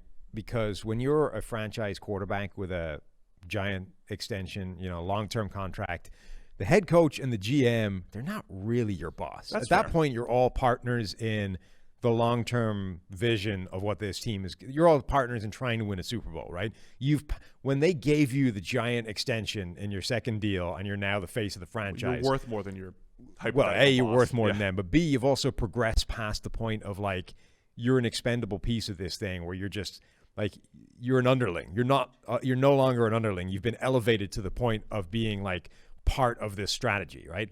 So I don't think they're necessarily their boss. Now, I don't think that automatically gives you like a giant say in who the hell they should be. It's still a checks and balance thing, right? You want to hire a guy that has the capacity to coach Deshaun Watson, not to be like, well, Deshaun Watson essentially hired me, so I got to do what he wants, because that's how you get to reported Carson Wentz situations. I was right? about to say, so let's contrast that to the reports coming out of Philadelphia. Yeah. This big article, Philly Inquirer, this weekend about Carson Wentz and about how he hasn't been coachable because he's essentially too friendly with the general manager, with Doug Peterson at head coach, that Carson Wentz doesn't like to be coached in a difficult manner. And compare that to, say, a Brady. Like his whole career, we talked about how Belichick would trash him in the film room, and Bruce Arians and the public has trashed Tom Brady. And who knows what Breeze and Peyton have had, but Joe Montana had to deal with Bill Walsh probably coaching him hard for a few years, right? So, like, the greatest quarterbacks have those checks and balances. So Agreed. How much do you actually want input on the head coach? Agreed. Which is why I don't think it's great for you to basically you wouldn't be in a situation where you essentially say, Deshaun Watson, choose who your head coach wants to be, right? That guy needs to have more independence than that. So, but on the other hand, right, at some point there was a conversation where he said he wanted input and you presumably agreed to that. At which point there has to be some kind of just like superficial, ostensible consultation with Deshaun Watson, even if you then ignore him, right? All you had to do is be like, hey, these are the candidates we want to talk to. Do you have any names, Deshaun, that we should add to this list? And then even have him in the room when you interview the guys, right? And then what do you think, Deshaun? Who should we go for? I'd be more likely And then- just get his input on the candidates you came up with rather than Whatever. There's a having him whole pick 'em. bunch of stuff you can do Sure. and then ignore, right? Right. To hire who you want to hire anyway. And then he goes away feeling like he was involved in part of the process. What it sounds like happened, and I take your point that like there's no guarantee this is the way it went down. For all we know, Deshaun Watson is upset that he didn't get to handpick his candidate, and that's an unreasonable thing, right? But if it happened the way it's being reported, which is they went, yeah, of course you can be involved in this search, and then just went and hired a guy without discussing it any further with Deshaun Watson, that is just an absurdly ridiculous thing to be doing for your franchise quarterback, and strikes me as the kind of thing where it never occurred to you that he could then go, oh, I'm out of here. I'm not dealing with that. Bye-bye. And you're like, uh-oh. Like, that's a problem we didn't see coming. And not to do the Brady Belichick thing again, but if we are learning anything in this quarterback, you need a quarterback and a head coach. They have to work together, and they're a team. But you don't screw up the quarterback situation, right? The quarterback is the bigger needle mover. Particularly having like got it right already. Yes. Right? Like it's hard enough to strike gold in finding a Deshaun Watson. Don't screw it up from there. Is Watson the second best asset in the NFL. I think Yes. you could debate Josh Allen now the way he's playing. You could debate Lamar Jackson, what we've seen from him. Don't forget he was an MVP last year. But like Watson, top 5 asset in the NFL as far as value to winning football games. What Houston have done is won the lottery and then lost the ticket, right? That's essentially what you've done here. It's hard enough. It's the guy that's trying to unlock his Bitcoin, $200 Yeah. million. It's hard enough to win the lottery in the first place, right? Your chances of doing that are astronomically small. At least keep hold of the ticket so that you can claim the money at the end of it. Houston struck gold with Deshaun Watson and apparently have managed to alienate him to the point where he wants out. So where does Deshaun Watson go? Miami. For sure? You think that's it, huh? I think there's only 2 teams that even have the ammunition to make it happen. Miami and the Jets. Think about the dominoes that fell for this to happen. Well, if Because- this happens, it's essentially a trade of Laramie Tunsil for Deshaun Watson. Right. Which is hilarious. Right. That's what I'm saying. I wonder if the Texans would avoid that just For the optics. for the optics. Yeah. And the perception of, man, you made this terrible trade for Tunsil, who's been great left tackle and all that stuff, but you just gave up too much. It would be Paid him a painful, ton. but that's just like the dictionary definition of sunk cost fallacy. Like, Would they take Tua with them too? yeah, you'd have to, right? But it's like you've already done, like the damage has been done, right? On the face of it, if the trade you would get back from Miami would be like 3 first-round picks, Tua, and maybe some seconds in there as well, which are high seconds. It's worth, like, if the quarterback wants the hell out, which is like trading Deshaun Watson is a bad idea, right? You shouldn't do it. He's great. He's arguably the second best asset in the NFL after Patrick Mahomes. Under no circumstances should you allow that guy out of the building. On the other hand, if you successfully burn the bridges with him to the point where he is leaving the building, the only thing left to determine is what you're getting back in exchange. That's going to be as good as you can do. Get a bunch of high draft picks and a quarterback that a year ago was a top 5 talent and, didn't necessarily show anything great in year 1, but you haven't written him off after year 1 either. The argument against the Dolphins would be, sure, you take Tua. We don't really know what you have in Tua, but then would you, as the Texans, you'd have the number 3 overall pick, your pick back. Yeah. And would you take the Justin Fields or Zach Wilson, whoever's With left 3 there? over Tua? So you end up with the same conversation that Miami has now. Right. Which So you'd is, have Tua and the number 3 overall pick. And now you're playing your odds, and then maybe a year from now you're flipping Tua again yourself, and continuing to add more draft. I mean, that capital. becomes a really interesting conversation for Nick Caserio, right? It's like now I come in, I've got no marriage to any quarterback. I have Tua and the number 3 overall pick. I have no quarterback right now. Yeah, I mean, they probably do, right? You've got the roster's in bits, and you need a ton of people in to fix it, but on the other hand, you're literally at square one with quarterback, and you don't know that Tua is that guy. So let's double the chances and draft somebody at 3. Yeah, so I think that would make for an interesting decision, and I think the Jets, Daniel Jeremiah was, posing that as a possibility, right? So the Jets have 2 first-rounders. One of them came from Jamal Adams. Mm-hmm. Again, it's fascinating because the Jets were making a lot of good moves these last couple of years of like positioning themselves to rebuild, right? With cap space, with draft capital, trading Jamal Adams, getting the first rounder back. I think if nothing else, it's not just for the picks, it's for the ammunition for when situations like this arise. Nobody a year ago was like, well, Deshaun Watson's going to be on the trading block. Right. But when you stock up on draft capital and you have the number 2 pick like the Jets have, plus another first rounder and future first rounders, it's like, okay, now we can make a move. It's also what the Browns did before they found Baker Mayfield, right? Like the Browns did a similar thing. They stripped the thing for parts. They amassed a ton of cap room and a ton of draft capital, and it gives you flexibility to make things happen very quickly. So when they did find Baker Mayfield, and after his rookie season, now, okay, things went south in year 2, but after his rookie season, they were like, oh, wow, we finally found the guy, right? The jersey of the million names can stop. We found Baker Mayfield. This is it. They then threw like everything at rebuilding the roster in one offseason, right, to try and essentially surround him with as much talent as humanly possible. And while it didn't work out because of everything that happened in year 2, like the point is you were able to essentially immediately deploy a playoff vehicle around the guy that you found because of all the flexibility that you'd built up. Right. And so you can do that, or you can do what you're talking about, which is suddenly a random Deshaun Watson becomes open on the market, and you can pivot to just getting that guy. Yeah, stocking up on ammunition, I think, has multiple benefits, whether it is picking a ton of players or just being ready in case the Texans owner pisses off the franchise quarterback and he's out on the open market. I would keep an eye on the Jets and the Dolphins. As you said, they seem most equipped. I've seen people, even internally, people have discussed the Jaguars. I don't think the Texans, who knows, I don't think they would trade him inside the division.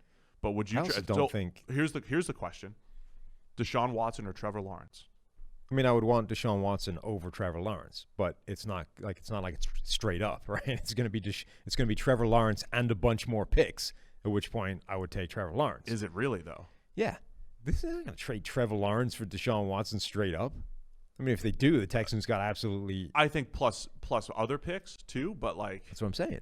Trevor Lawrence, given what you think he's going to be, yeah, and you've got his rookie contract, not in Watson's off his rookie contract. Could you make the debate that Trevor Lawrence for Deshaun Watson, Trevor Lawrence plus like one more pick rather than the 4 first-rounders that you're expecting, Trevor Lawrence plus one more pick is actually an even deal with Deshaun Watson? I wouldn't make that case, no. I mean, I would be fascinated just for that story. Watson to Jacksonville and Trevor Lawrence to Houston, and they're going to play each other for the next X amount of years. Let's equate Trevor Lawrence to Andrew Luck, right? Let's say, for argument's sake, they're the equivalent level prospect. There's a lot of people saying Trevor Lawrence is, in fact, better, and you go back even further to Peyton Manning. We don't have data on Peyton Manning, so I'm going to roll with Luck. Perfect prospect, essentially, right? Comes out, we expect this guy to be a superstar. It took Andrew Luck until year 5 for him to be as good as Deshaun Watson is right now. So if that's the way it plays out, and you make this trade of let's give away Deshaun Watson, let's bring in Trevor Lawrence, he's going to be as good. It's like, okay, well, he might be, but it's going to take until a second contract for it to happen, so it's not good for you. So if the deal is Trevor Lawrence for Deshaun Watson with maybe one other pick coming back in your direction, you're getting hosed. Okay, it's as good as you're going to get in terms of a potential alternative, but you need other picks as well. Otherwise, the whole thing is ridiculous. Yeah, I mean, look, Watson's awesome. We keep talking him up, but is he a 90-plus quarter? He's had 1 year at 90-plus. He's been, 68, 80, 82, 92. So is he just a 90-plus? We don't know that he's a 90-plus PFF quarterback. If he's an 80-plus PFF quarterback, it took Andrew Luck until year 5 to get better than that. Yeah, I mean, Luck, he had a lot of turnover-worthy plays early in his career, but he was trying to drag a bad roster the same way Watson was, and he did. They are similar in the fact, like Watson making it to the divisional round last year with the way the Texans were playing defense, that was impressive. Mm-hmm. And then this year, like one of the weirdest seasons of all time where Watson played great and they couldn't win a game. But anyway, interesting discussion. Let us know who should be trading for Deshaun Watson. All right, here's the deal. We got Dan Quinn coming up, our interview from the other day. It's timely. It's great. I think I want to push the Brandon Staley discussion maybe to the daily, and I think it's going to be positioned as I think it's fascinating how the AFC West is trying to slow down the Chiefs and Patrick Mahomes and bringing in a Brandon Staley from the Rams. The Broncos brought in Vic Fangio a couple years ago, and then the Raiders are doing whatever they're doing. But we'll discuss Brandon Staley, his hire to the Chargers, how to stop Patrick Mahomes, and we'll do a little bit more free agency stuff on Thursday. In particular, because the Chargers have Justin Herbert, and the logic was you find an offensive mind to pair with your great young quarterback. Right. Instead, they went, no, you know what? The more important thing is defense. And then maybe Staley brings in Zach Robinson as his offensive coordinator. Ooh. I wonder if they're buddies. I got to talk to Zach. Text him. Find out. Are you friends with He's on Brandon? the West Coast. Don't test him now. It's like 5:30. Coaches don't sleep. He's grinded film for next year, okay. Zach. Right. He's getting his resume ready for OC interviews for the Chargers. He already has a resume. He met Sean McVay once. That's true. That's all you need. Hi, Brandon. You know my relationship with Sean. Hire me. I was on the same coaching staff as your head coach, Sean McVay. You were there. You saw it. You saw the great relationship we had. Anyway, a lot of great stuff happening around the NFL. Check out the PFF Daily. We'll have a lot more on this stuff. And then Dan Quinn coming up right now, bringing a more consistent defense to the Cowboys as far as schematically. So we talked about that with him a little bit. Cover 3, the Seattle history. So let's get to Dan Quinn right now, and then we'll wrap it up. All right, we are honored to have Coach Dan Quinn here, the the newly assigned? Minted? I don't know. What is it? I screwed that up. He's the defensive coordinator of the Cowboys. Welcome, Coach. How's it going? Congrats on the gig. Yeah, on defense, we don't use words like minted or that stuff. So I'm doing good, man. I'm really glad to be on with you guys and learned a lot from you guys, man. I'm looking forward to spending some time and talking about some ball today. Yeah, absolutely. This will be great. So let me ask just first of all, when you look at Dallas's defense, the way they played this year, like, what's your first order of business? What are you looking to do, and what's the first thing you're going to do to turn that thing around? Well, I think any team that you want to be a part of, number one, it's like make sure you got yourself an identity, whether it's offensively, defensively on teams. And so I think each year is different, because people you add to the team. So I think number one, just making sure that identity defensively, of the physicality, the speed, the relentless effort, those are things that you want always everybody to see us when we're playing. So that's a number one, top of the pile for sure. That, create that identity that when everybody sees us play, you know exactly what you're going to get. When you're going to interview for something like a defensive coordinator spot for Dallas, are you going in there with like your vision of what you want a defense to look like, or have you specifically prepped for Dallas, for their team based off what they've done and personnel-wise and what you want to fix there?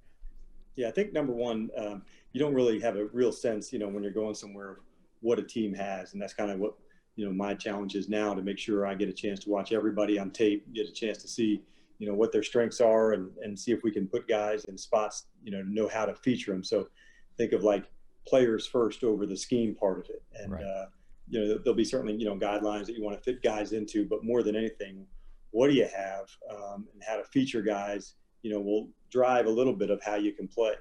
But that's, to me, the top of the pile. So scheme wise, everybody has enough defense and flexibility to last for a while. It's about how to put guys in the best spots and also having guys who can play significant roles of doing, certain things really, really well. So that's what I'm looking forward to, getting a chance to visit and see these players and find out like all the unique stuff they have.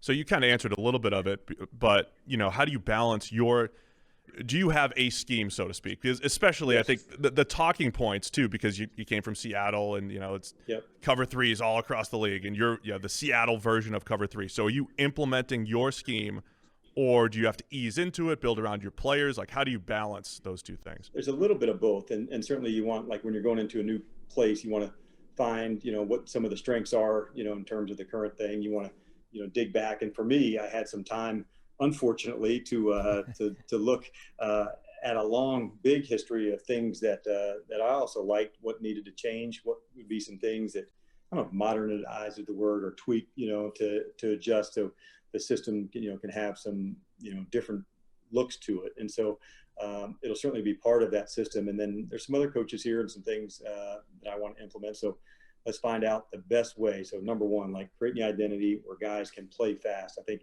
every really good defense, that has a part of, it's an aggressive front, and they play that way. And that's, to me, is where it starts. So I'm looking forward to digging in on all those topics. But at the end of the day, how much you play of one thing or another, that'll depend a little bit on the players. With that kind of scheme, from that family tree, the Seattle Legion of Boom, all that kind of stuff, do you have a position that you think is like the keystone that everything functions around? Because we've kind of talked that over before, and I think a lot of people have. Was Richard Sherman the most important part of that secondary? Was it Earl Thomas that let you do all those things? Was it Cam Chancellor? Do you have the spot that you try and lock up first, or how does that work? Yeah, I think that's a good question. It's I don't know if it's one spot that drives it. I think how do you get a unit collectively to play relentless and aggressive? And so kind of the best part of during the times I had at Seattle was the team. And so the rushers were able to do their thing because of Richard and Cam and Earl and Byron and some of the guys.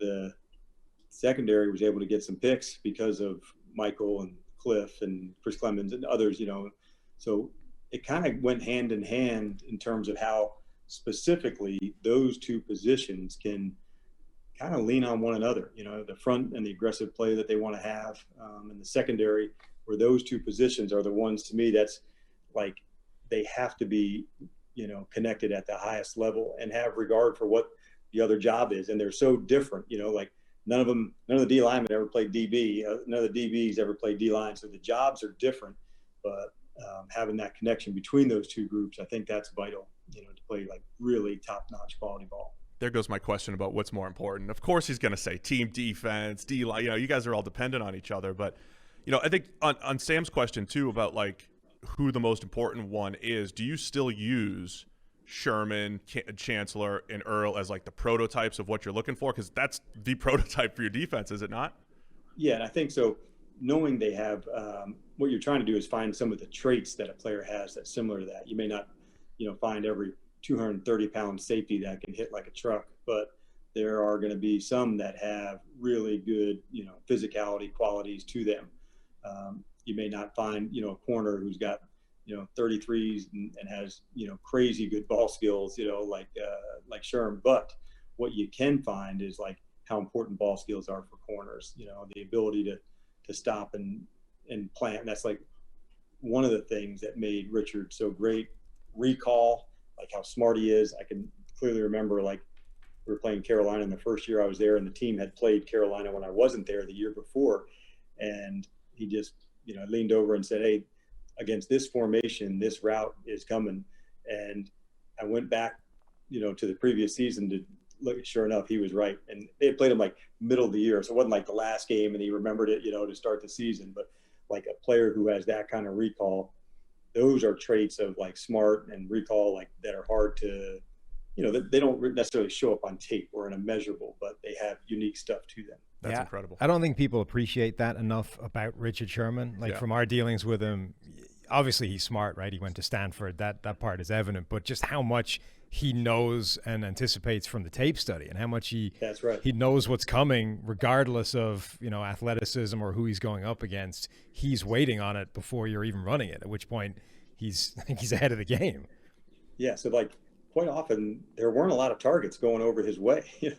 Some people just, like, "Hey man, I ain't going to go mess with that guy." Like he has the ability to jump things and make, he can wreck the game if you make a mistake. And so quite often there was times where like people weren't going to take, a specific route combination to his side where, he could see something and go break where it might have been a little bit untraditional, but it wasn't a gamble. It was like, okay, I know what's coming here. Like he wasn't somebody that was going to take a shot if he didn't have good information. Like he wasn't just like, "Yeah, what the hell, I'll give it a shot." And if it didn't work, he'd tell us, no, we were in palms. That wasn't three. No, that was completely different coverage. That was different. So here's a question, because we debate this a lot over here. Darrelle Revis and Richard Sherman are our two highest rated corners of the decade, of the last 11 years now. Two completely different corners. Obviously, Revis played a ton of man, and Sherman did both, right, and stayed on one side for the most part. Do you have a preference? Did you go into games? We've seen Sherman match up with Des Bryant through the years. Yeah. How do you balance the structure of the defense, moving a corner around versus keeping him on the same side, maybe knowing you can roll coverage the other way? How do you balance, or do you have a preference in having a one-sided guy versus a guy you're going to match up with the opposing offense? It's a good question. And both of the guys, like, they're really different physically. Like Darrelle is like linebacker strong. Yeah. Like could get his hands on you and just eliminate you. Like I remember early on that, like any help never went to him as a rookie. And so like there was a call that was made. He goes, "What's that one?" And I remember the DB coach said, "Don't worry about it. It doesn't apply to you." It was kind of like Walter Jones. Like he'd ask, I remember Matt Hasselbeck telling me the story. "Hey, what does that call mean?" It was like, it was a chip to somebody, to his side, but like they had never done it to Walter. So like, he didn't really know, "Hey, what does that mean?" So there's certain guys that have some characteristics that are just so aggressive. And I think featuring Darrelle in a system that plays a lot of man-to-man suits to his strength. And so that's why I think it does matter, how the players, are featured in the system. Darrelle could play man-to-man almost every snap, like his confidence, his strength, his ability to stay connected to a receiver down the field. Like that was a really big deal. Now, Richard was able to play down by the line of scrimmage, but the ball skills that he could have, translated at the flash at the very end, he could turn and find the ball, or a route combination that he remembered in a zone system. He could use some of that information and go make a play. So at the end, both of them are fantastic players. But I think that kind of what I was trying to get back to Tyler a little bit earlier to say, it depends what you have and how you feature the guys. Can Sherm play man-to-man? Of course, like no doubt about it. But at his best, he was able to have some vision to the quarterback and make you pay on some interceptions. And I think like another inside player who's terrific was Rondé Barber. So like he wasn't a man-to-man player, but like his instincts, his vision, his blitz ability. So like he wasn't going to guard guys tons man-to-man, but like his blitz ability, his ability to see things and react. So finding like, it's kind of the funnest part of coaching is finding like all the unique qualities that a player has and then try to fit it in, you know, when you can. So either way, you have to let the guy who has special stuff do things to, you know, like accent what they have. Right. Maximizing the ability of the guy that you actually have. Yeah. How much has the scheme evolved since those original Legion of Boom days? And how much of it has been like a direct response to this arms race of the Kyle Shanahans and the Sean McVays of this world that have just been lighting things on fire throughout the NFL the last few years? Well, a lot has changed. I think early on there was, you know, when you play a scheme quite a bit, you know, there'll be, you know, one or two things that can, you know, give it some trouble, you know, finding where, you know, maybe the weakness of a certain coverage is. And then here comes another one, and here comes another one. And so pretty soon there's a number of things that can, you know, get you into trouble if you're not careful. So the tweaks that had to happen, you know, like oftentimes people would say, well, that's, you know, the version of 3 and the way you teach it in training camp is good. And then you get into the season and game planning, and that's when the smallest tweaks would come about to defend certain routes or certain people or formations that maybe aren't in the playbook. You know, they don't go in on day one, but they're the tweaks that go. So I think it evolves in that space. And then I think the second piece is having more variations off of that, you know, maybe some things that look like cover 3 and then play as something different. And we've had more success or creating a big play when you can show the presentation of one thing and then play, you know, something different. So oftentimes in the old days, if the corners were opposite, you knew it was zone. So how do you play some zone where the corners come over? And I think things like that helps. Right. All right, I got an important question here. Uh-oh. Game planning wise. All right. Yeah. How does one game plan for, say, a Tom Brady or going up against a Brady or a Breeze or an Aaron Rodgers, the greatest quarterbacks of all time? And combined with that, do you game plan more the opposing scheme, the offensive scheme, or how much do you take into effect what players' weaknesses are, attack weaknesses from a game planning standpoint? Right. I think it's that's kind of where the creativity comes in, because as you look to it, you first want to know when you're game planning who could beat us. You know, in terms like a player, and we're talking about the quarterbacks, who are some of the people that he'd want to feature, you know, by player or by matchup. And then you kind of want to look to say, okay, what could beat us? You know, these are certain route concepts that are going to be a real problem, you know, if it's there. So it's the who is some of the matchups, you know, and so, you know, the Gronkowski tight end matchup is a challenging one because of his size and length, or, you know, in Atlanta, the Julio Jones just on the size and the speed. So the who is the first order of business. Then it gets into the what, you know, what are some things that could, if you just play the scheme in the same way, this could be a problem. And so you want to make sure, okay, you identify the who for matchups, and then the what could beat us.